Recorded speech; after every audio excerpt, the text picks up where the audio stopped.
Oraingoan, unitateko 3. puntua ikusiko dugu.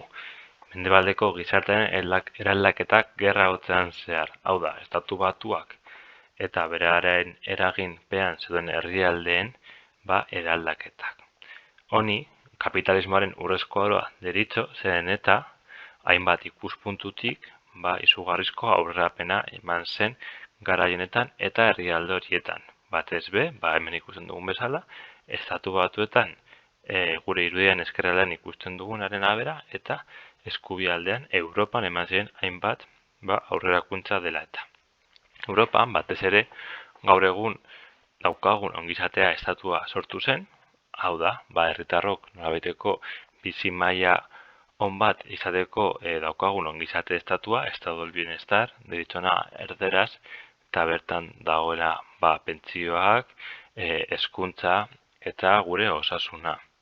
Eta bestetik, Estatu Batuak eta kapitalismoak eragin duen kontsumo masiboa eta masa gizartea. Hau da, kontsumoan eta produkzioan oinarritutako gizartea hau, ezta? Eta horren adibide gisa, dauzkagu kotxeak, irratiak, elektrodomestikoak eta nolabaiteko aisialdian edo aisialdirako dauden hainbat eta hainbat jarduera.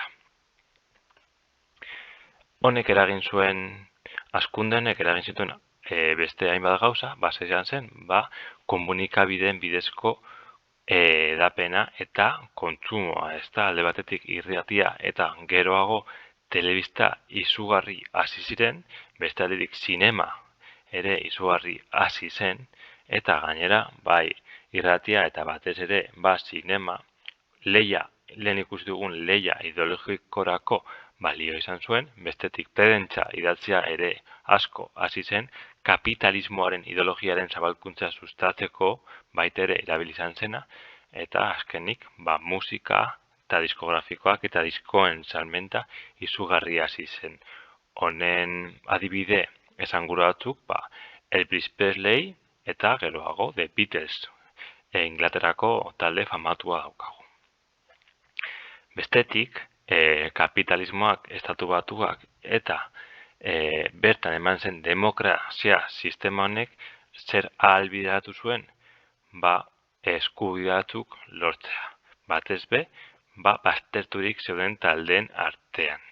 Haien artean, aipatzekoak dira, baina beste batzuk egon ziren ere, alde batetik mugimendu feministak, non eta emakumeek herrialde askotan boto eskubidea lortu ondoren, borroka sozial eta ekonomikoetan zentratu zuten beren arreta. Eta zer nahi zuten? Berdintasuna lortzea, bai familia, bai lan munduan eta gizartean orokorrean.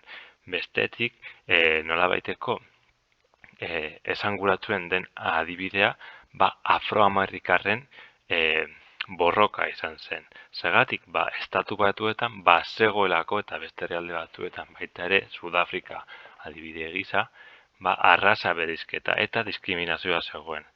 Zer esan nahi duenek? Beltzarnak edo beltzak zirenak, nolabaiteko eskubide batzuk ez zituzten bermaturik. Eta hau borrokatzeko, nolabaiteko eskubideen zibilen borroka sortu zen. Eta horren adibide gisa, daukagu Rosa Parks, goian daukagun emakume beltzarana zein eta autobusan zegoela altzatzeko eskatu ziotenean ezetz esan zuena, eta bestetik, behan daukagu Martin Luther King, zen geroago hil egin zuten, baino oso borroka izugarria sortu zuen beste gizon batzuekin. Eta honek, esanguratzen den argazkia, I have a dream delakoa da. Hor Washington ikusten dugun, eta behan ikusten dugun argazki horretan. Nola bukatu zen aldarrikapenan, azkenean borroka lortu zuten aurrera eramatea eta 1974an eskubideen zibilan legean hartu zen. Non, arraza bereizketa guztiz bekatu zen Estatu Batuetako herrialdean.